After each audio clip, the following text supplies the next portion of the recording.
Welcome to TSAT. This is Eshwar Kumar. ఈ వీడియోలో మనం ఇంటర్నేషనల్ రిలేషన్స్లో భాగమైనటువంటి ఇండియా అండ్ అదర్ నేషన్స్కి సంబంధించినటువంటి యూనిట్లో దానిలో భాగమైనటువంటి ఇండియా రష్యా మధ్య రిలేషన్స్ సంబంధాలు అనేటువంటివి ఏ విధంగా ఉంది అనేటువంటివి చూడబోతా ఉన్నాం. సో ఇక్కడ అదేవిధంగా ఉక్రెయిన్కి రష్యాకి మధ్య ఉన్నటువంటి కాన్ఫ్లిక్ట్ ఏదైతే ఉందో సో దాన్ని కూడా కవర్ చేయబోతా ఉన్నాం ఈ వీడియోలో.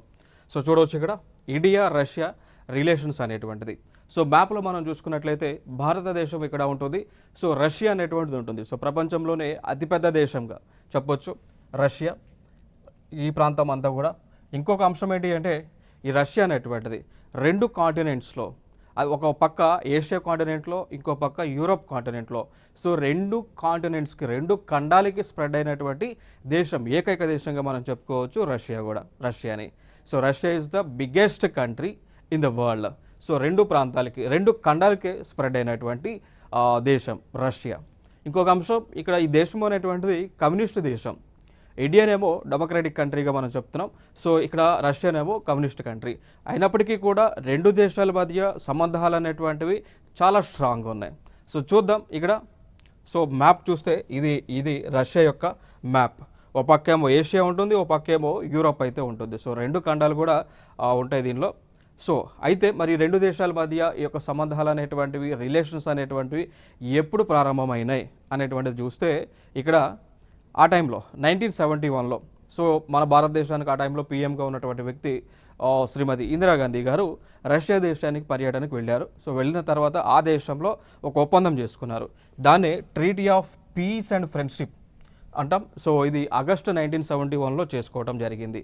So treaty of peace and friendship so 1971లో ఆగస్టు నెలలో చేసుకున్నారు.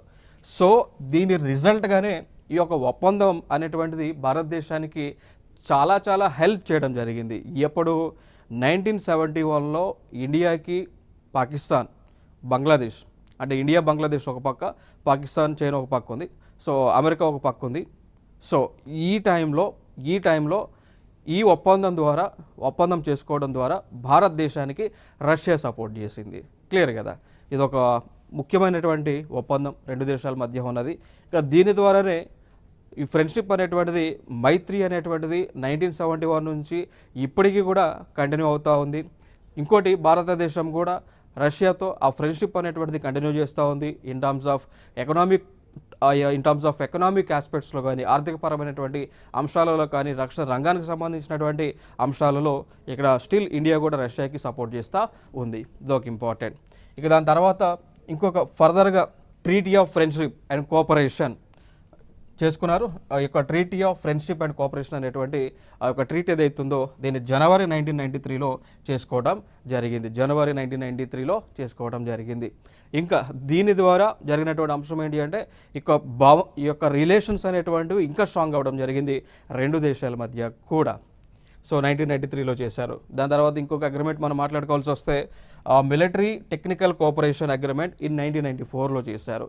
సో మిలిటరీ పరంగా, సాంకేతిక పరంగా రెండు దేశాల మధ్య టెక్నాలజీ ట్రాన్స్ఫర్. సో దీనికి ఎగ్జాంపుల్గా మనం మాట్లాడుకోవాల్సి వస్తే బ్రహ్మోస్ అనేటువంటి ఒక మిసైల్ వ్యవస్థ. ఈ అగ్రిమెంట్ చేసుకోవడం ద్వారా రిజల్ట్ ఏంటి అంటే బ్రహ్మోస్ అనేటువంటి ఒక మిసైల్ వ్యవస్థని రెండు దేశాలు కలిసి డెవలప్ చేయడం జరిగింది. దాని తర్వాత దీనివల్ల రిజల్ట్ ఏంటి అంటే ఈ treaty of peace and friendship అనేటువంటి బంధం, ఈ యొక్క అగ్రిమెంట్, ఇది ఒక ట్రీటీ ఏదైతే చేసుకున్నారో దీనివల్ల రిజల్ట్ ఏంటి అంటే భారతదేశం కష్టకాలంలో ఉన్నటువంటి సమయంలో 1971లో రష్యా ఇండియాకి సపోర్ట్ చేసింది. ఇది ఒక ఇంపార్టెంట్ ఈవెంట్ ఇక్కడ. దాని తర్వాత treaty of friendship and cooperation, దీని ద్వారా వచ్చినటువంటి అవుట్పుట్ రిజల్ట్ ఏంటి అంటే 1991లో భారతదేశము లిబరలైజేషన్, ప్రైవేటైజేషన్, గ్లోబలైజేషన్ అనేటువంటి సంస్కరణలను తీసుకురావడం జరిగింది. ఓకే, సో దానికి సపోర్ట్గా, ఆ ఎల్పిజి రిఫార్మ్స్కి సపోర్ట్గా రష్యా వాళ్ళు ఇండియాకి సపోర్ట్ చేశారు. సో ఎల్పిజి రిఫార్మ్స్కి, అదేవిధంగా రష్యాకి చెందినటువంటి కంపెనీలు భారతదేశంలో ఏర్పాటు చేయడానికి రష్యా నుంచి ఈ యొక్క విదేశీ ప్రత్యక్ష పెట్టుబడి ఎఫ్డిఐ అంటాం, సో దాన్ని భారతదేశంలో రావడానికి కూడా ఈ అగ్రిమెంట్ ద్వారా హెల్ప్ చేయడం జరిగింది. ఇది ఒక ఇంపార్టెంట్ అంశాలు ఇక్కడ. ఇంకా ఫర్దర్గా మనం మాట్లాడుకోవాల్సి వస్తే ఇక్కడ declaration on the India Russia strategic partnership. ఓకేనా, సో ఇక్కడ చూడండి, ఇక్కడ declaration on India Russia strategic partnership agreement చేసుకున్నారు. ఇది 2001లో, వెరీ ఇంపార్టెంట్. సో వ్యూహాత్మక భాగస్వామ్య ఒప్పందం అని పిలుస్తూ ఉంటాం. సో స్ట్రాటజిక్ పార్ట్నర్షిప్ అనేటువంటి ఒక అగ్రిమెంట్ అయితే చేసుకున్నారు, 2000లో చేసుకున్నారు. సో ఇక్కడ నుంచి ఇంకా ఈ సంబంధాలు అనేటువంటివి డెవలప్ అవ్వడం జరిగింది. ఇంకా భారతదేశానికి సంబంధించినటువంటి వ్యూహాత్మకమైనటువంటి స్ట్రాటజిక్ సెక్టార్స్లో రష్యా వారు పెట్టుబడులు పెట్టడం జరిగింది. సో దానితో పాటు లైక్ స్ట్రాటజిక్ సెక్టర్ అనుకుంటే మనకి డిఫెన్స్ రంగం. సో డిఫెన్స్లో రష్యా వాళ్ళు ఇన్వెస్ట్మెంట్ చేయడం మొదలుపెట్టారు.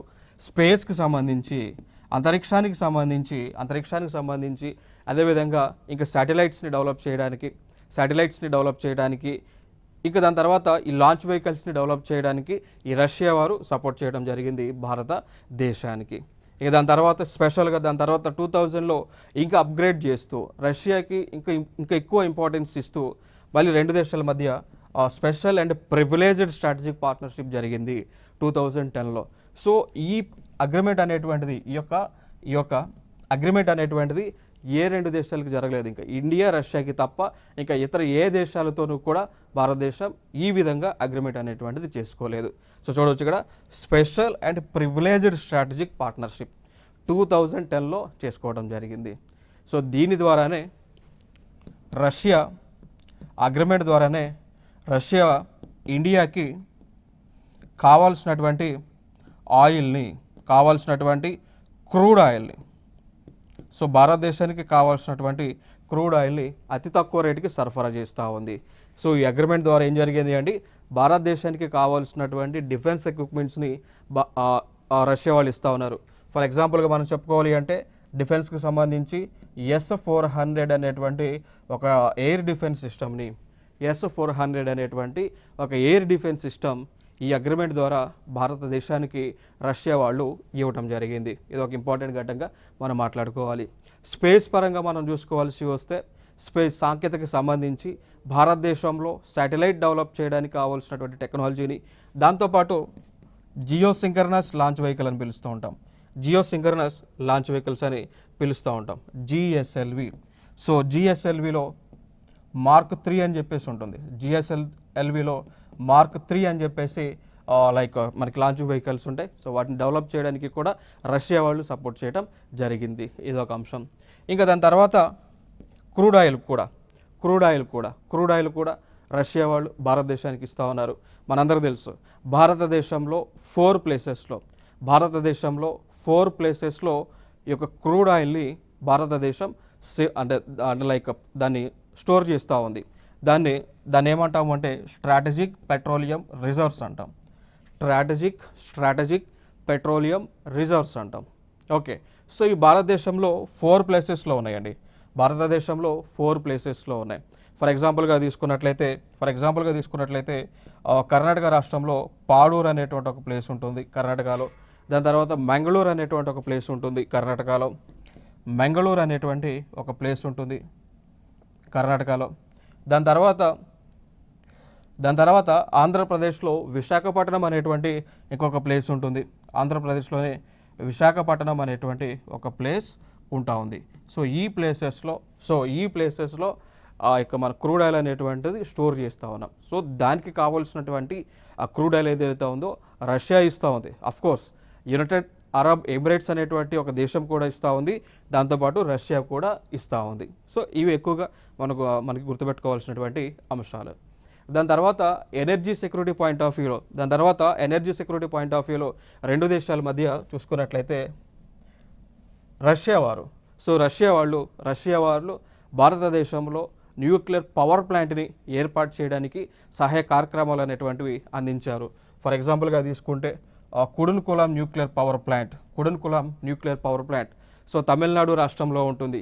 సో ఇది భారతదేశంలో ఏర్పాటు చేయడానికి రష్యా వారు సహాయ కార్యక్రమాలన్నీ కూడా అందించడం జరిగింది. సో ఇది కూడా ఇంపార్టెంట్ ఏరియా, ఇది కూడా ఒక previous year question. This is also one of the previous year question.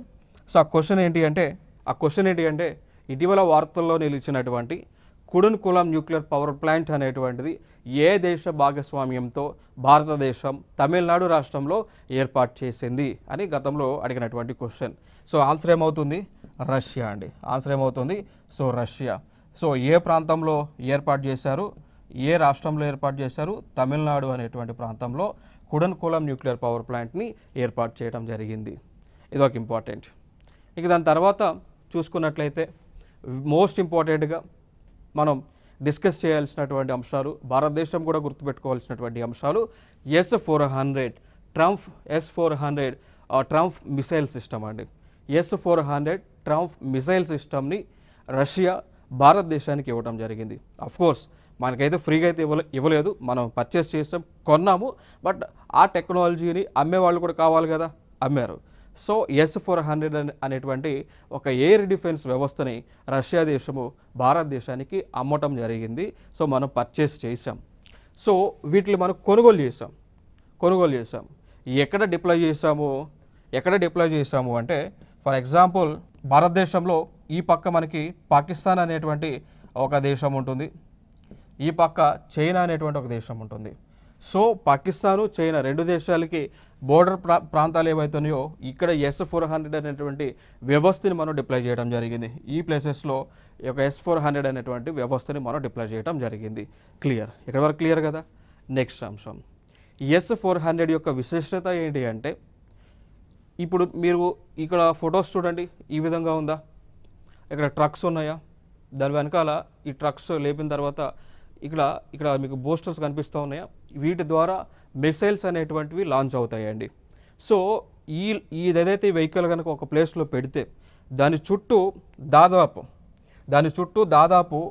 600 కిలోమీటర్ల దూరం వరకు ఇప్పుడు ఈ డివైస్ని కనుక పెడితే దాని చుట్టూ 600 కిలోమీటర్ల వరకు కూడా, ఇప్పుడు డివైస్ ఉంది అనుకోండి, సో ఈ రేడియస్లో 600 కిలోమీటర్ రేడియస్ దూరంలో విదేశాలకి చెందినటువంటి ఈ యొక్క మిసైల్స్ ఏవైనా వస్తే, శత్రు దేశాలకు చెందినటువంటి మిసైల్స్ ఏవైనా వస్తే వెంటనే ఇది డిటెక్ట్ చేసి అవి మన భారతదేశంలో రాకుండా పేల్చేస్తూ ఉంటుంది. ఓకేనా?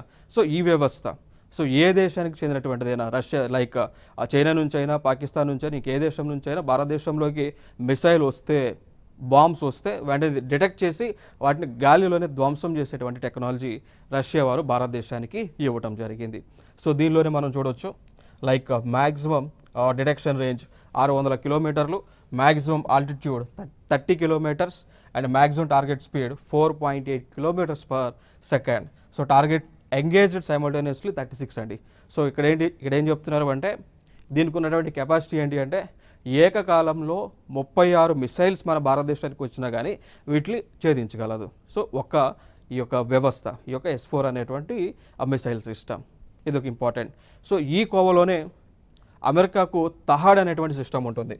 యునైటెడ్ స్టేట్స్ ఆఫ్ అమెరికాకు తహాడ్ అనేటువంటి ఎయిర్ డిఫెన్స్ సిస్టమ్ ఉంటుంది. అమెరికాకు తహాడ్ అనేటువంటి ఎయిర్ డిఫెన్స్ సిస్టమ్ ఉంటుంది. ఇట్లాంటిదే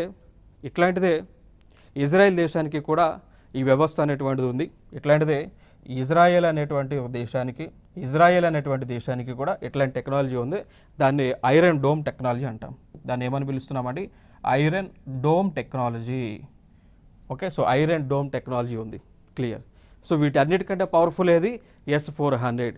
అమెరికాకు చెందినటువంటి తహాడ్ కంటే కూడా, ఇజ్రాయెల్లో ఉన్నటువంటి ఐరన్ డోమ్ టెక్నాలజీ కంటే కూడా భారతదేశంలో ఉన్నటువంటి S-400 అనేటువంటి టెక్నాలజీ చాలా పవర్ఫుల్ అయినటువంటిది.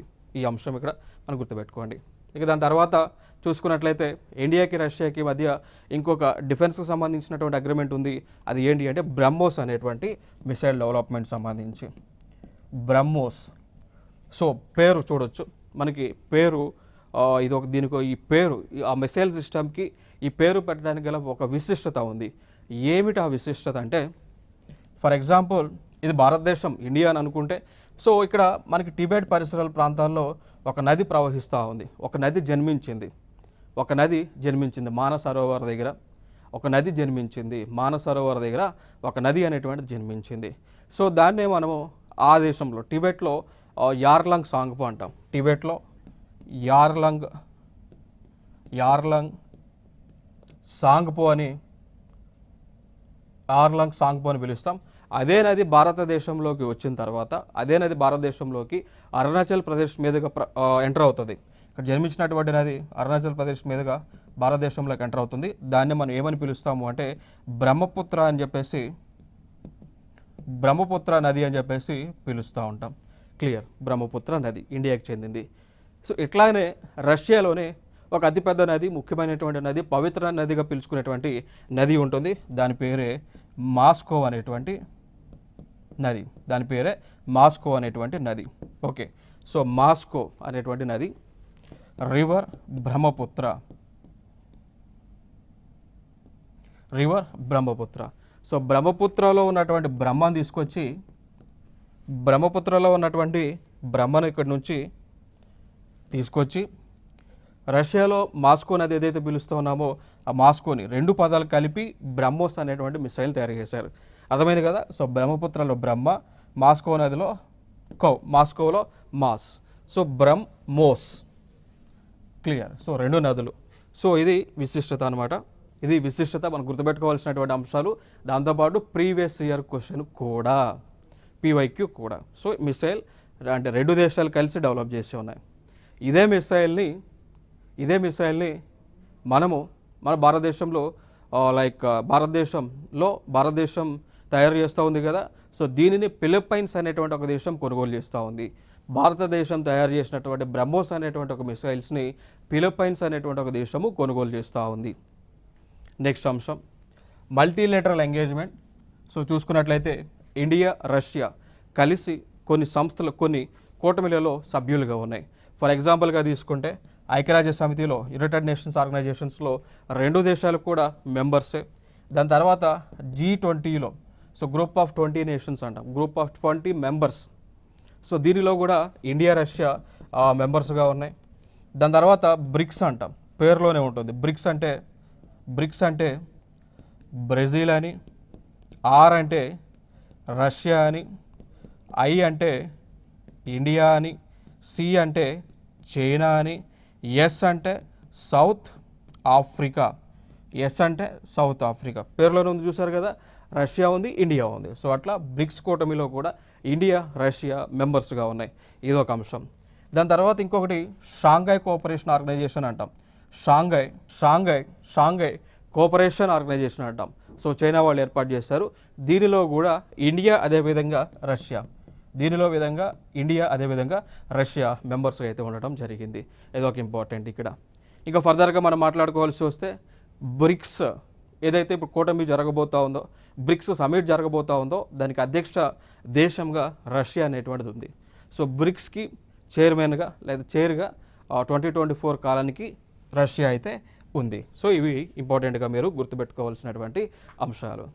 ఇక దాని తర్వాత ఫర్దర్గా చూస్తే ఈ డిఫెన్స్ సెక్యూరిటీ కోఆపరేషన్లో భాగంగా మనం గుర్తుపెట్టుకోవాల్సినటువంటి అంశాలు ఇంద్ర అనేటువంటి దాన్ని గుర్తుపెట్టుకోవాలి. ఇంద్ర. సో ఇంగ్లీష్లో రాస్తే ఇంకా ఈజీ ఉంటుంది ఇది.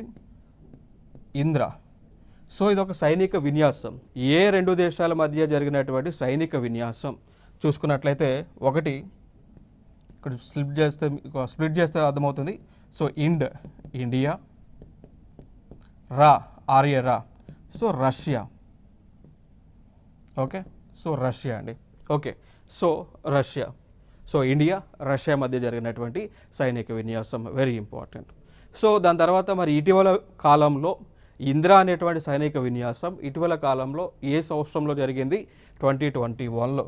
సో 1-13 ఆగస్టు 2021 ఈ టైంలో 1వ తేదీ నుంచి 13వ తేదీ మధ్య ఆగస్టు నెలలో 2021 సంవత్సరంలో జరిగింది. Very important. సో జరిగినటువంటి ప్రాంతం కూడా బాల్టిక్ సీ అండి. జరిగినటువంటి ప్రాంతం కూడా Baltic sea. Very important military exercise 2 దేశాల మధ్య. ఇంకా దాని తర్వాత ఇంక ఫర్దర్గా మనం మాట్లాడుకోవాల్సి వస్తే ఇంకొక ఇంపార్టెంట్ మిలిటరీ ఎక్సర్సైజ్ ఉంటుంది 2 దేశాల మధ్య. దానినే ఎక్సైజ్ వాస్టోక్ అని పిలుస్తాం. దాన్ని ఎక్సైజ్ వాస్టోక్ అనేటువంటి పేరుతో పిలుస్తుంటాం. సో రీసెంట్ టైమ్స్లో ఎక్సైజ్ వాస్టోక్ అనేటువంటిది 2022లో జరిగింది. సో ఇది కూడా రష్యాలోనే జరగడం జరిగింది. సో 017 సెప్టెంబర్ 2022లో జరిగింది ఎక్సైజ్ వాస్టోక్ అనేటువంటిది. సో దీనిలో ఇండియన్ ఆర్మీ, సో ఇండియాకి చెందినటువంటి ఇండియన్ ఆర్మీ, రష్యాకి చెందినటువంటి రష్యన్ ఆర్మీ పాల్గొనడం జరిగింది.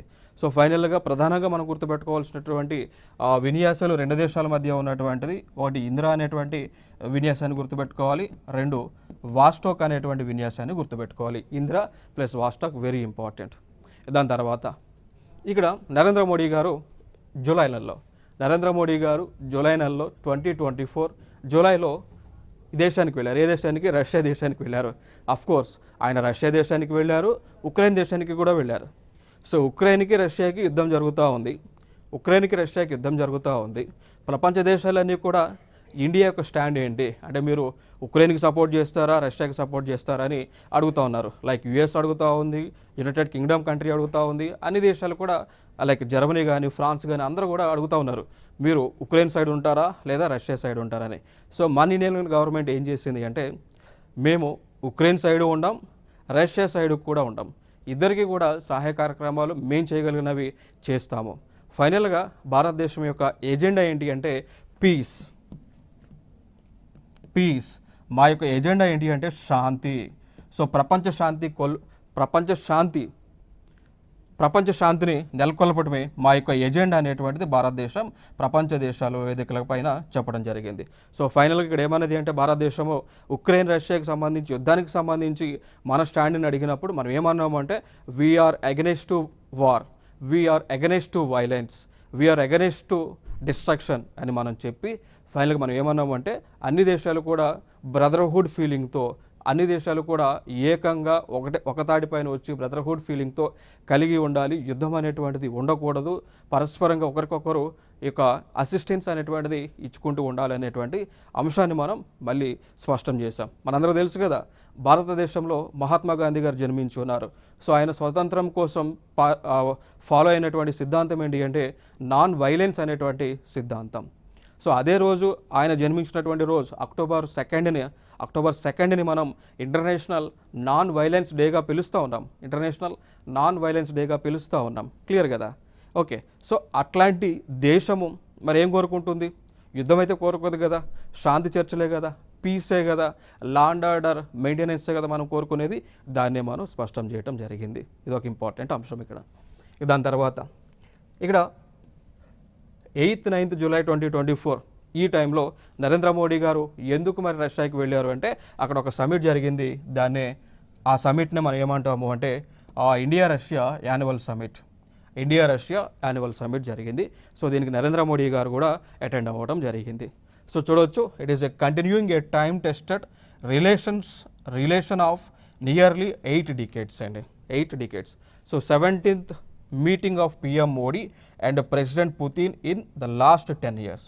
సో నరేంద్ర మోడీ గారు అదేవిధంగా పుతిన్ గారు కలిసినటువంటి టైం, సో లాస్ట్ 10 yearsలో ఇద్దరు కూడా 17 సార్లు కలవటం జరిగింది. సో చూడవచ్చు. సో ఇంకొక అంశం, దీనిలో మెయిన్గా డిస్కస్ చేసినటువంటి ఎజెండా ఏంటి? 22nd ఇండియా రష్యా యాన్యువల్ సమిట్లో డిస్కస్ చేసినటువంటి ప్రధానమైనటువంటి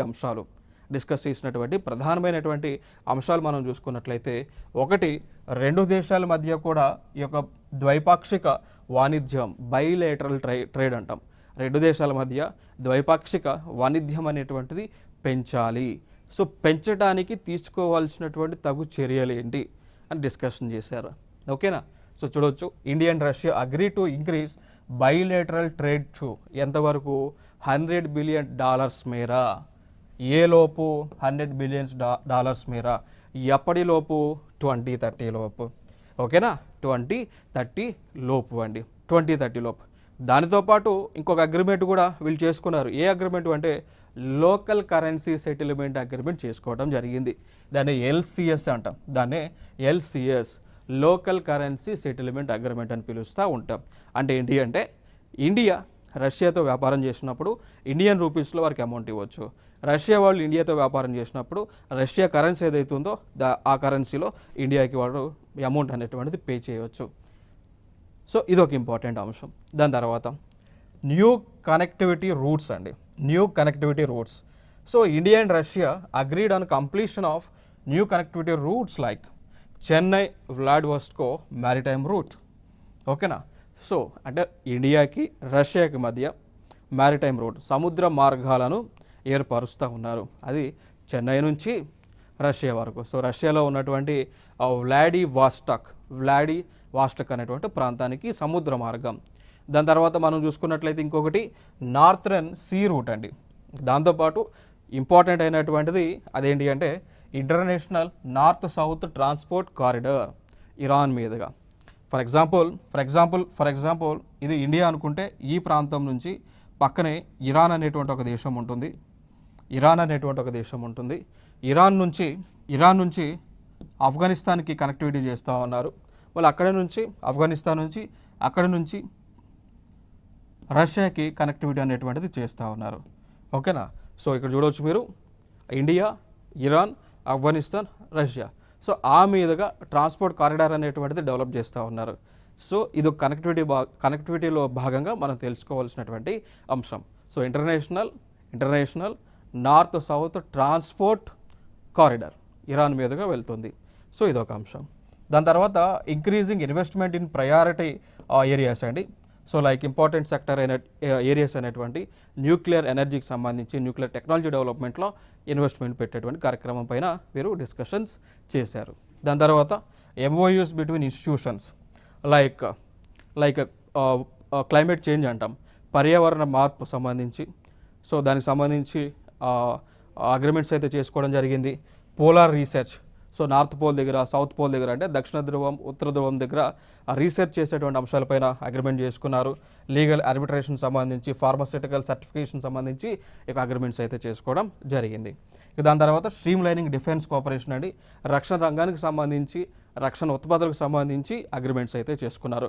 like related to S-400 system కానీ, దాని తర్వాత బ్రహ్మోస్ సిస్టమ్ కానీ, దాని తర్వాత షార్ట్ రేంజ్ గన్స్ ఉన్నాయి, వాటికి సంబంధించి అగ్రిమెంట్స్ అయితే చేసుకున్నారు.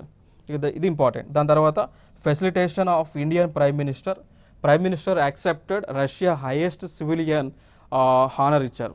సో రష్యాలో అత్యధిక ఇప్పుడు మన భారతదేశంలో హైయెస్ట్ సివిల్ ఆనర్గా దేన్ని పిలుస్తాం? భారత్ రత్న అని పిలుస్తాం. సో భారత్ రత్న అవార్డ్ అనేటువంటిది it is the India's highest civilian award. So అట్లాంటిది రష్యా దేశంలో ఒక అవార్డు ఉంటుంది, దాని పేరే order of Saint Andrew the apostle అనేటువంటిది. సో దానిని నరేంద్ర మోడీ గారికి ఇవ్వటం జరిగింది. ఇది ఒక ఇంపార్టెంట్ ఏరియా. ఇక్కడ ఇంకొక అంశం, మరి ఉక్రెయిన్కి రష్యాకి సంబంధించి మరి ఎందుకు డిస్ప్యూట్ జరుగుతూ ఉన్నాయి, ఎందుకు గొడవలు అనేటువంటివి జరుగుతూ ఉన్నాయి అనేటువంటి అంశాన్ని మనం ఒకసారి విత్ ఇన్ ఫ్యూ మినిట్స్లో డిస్కస్ చేద్దాం. సో ఇక్కడ చూడండి మీరు, ఇక్కడ ఈ ప్రాంతం అంతా కూడా క్రిమియా. సో గతంలో క్రిమియా అనేటువంటి ప్రాంతం ఉక్రెయిన్కి చెందినటువంటిది. సో దీనిని 2014లో ఆ క్రిమియా అనేటువంటి ఒక ప్రాంతాన్ని ఇది జనరల్గా ఉక్రెయిన్కి చెందినటువంటి ప్రాంతం. సో దీనిని రష్యా స్వాధీనపరచుకోవడం జరిగింది.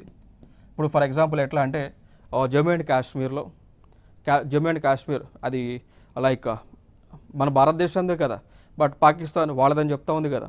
బట్ అక్కడ జమ్మూ అండ్ కాశ్మీర్లో ఉన్నటువంటి ప్రజలందరూ కూడా భారతదేశంలో కలవాలి అని వాళ్ళు ఆక్షన్స్ అంటే వాళ్ళ యొక్క థాట్స్ కదా, ఆలోచనలు కదా. అఫ్కోర్స్ జమ్మూ అండ్ కాశ్మీర్ కంప్లీట్గా ఇండియాదే కాదు, అది కాదనడానికి కూడా ఎవరికి కూడా హక్కులు లేవు. ఓకే. సో ఆ ప్రాంతం ఎట్లా ఉందో అట్లా ఇక్కడ క్రిమియా అనేటువంటిది ఉంటుంది. సో ఇక్కడ వీరందరూ కూడా రష్యాతో మెర్జ్ అవ్వడానికి ఇష్టం చూపిస్తూ ఉంటే ఇక్కడ రష్యా వాళ్ళు ఏం చేశారంటే ఈ ప్రాంతాన్ని అంతా కూడా వాళ్ళు స్వాధీనపరుచుకున్నారు. సో క్రిమియా అనేటువంటి ఒక ప్రాంతాన్ని 2014లో. సో ఈ టైం నుంచి 2014 నుంచి ఉక్రెయిన్కి రష్యాకి సంబంధాలు అనేటువంటివి కట్ అయినాయి. సో దాని తర్వాత ఇంకొక అంశం ఏంటి అంటే ఈ ఉక్రెయిన్ అనేటువంటి దేశం ఏదైతే ఉందో, సో ఈ దేశము నాటోలో జాయిన్ అవ్వడానికి ఇంట్రెస్ట్ చూపిస్తూ ఉంది. సో నాటో అంటే తెలుసు కదా, North Atlantic Treaty Organization. NATO అంటే నార్త్ అట్లాంటిక్, ఓకేనా. So north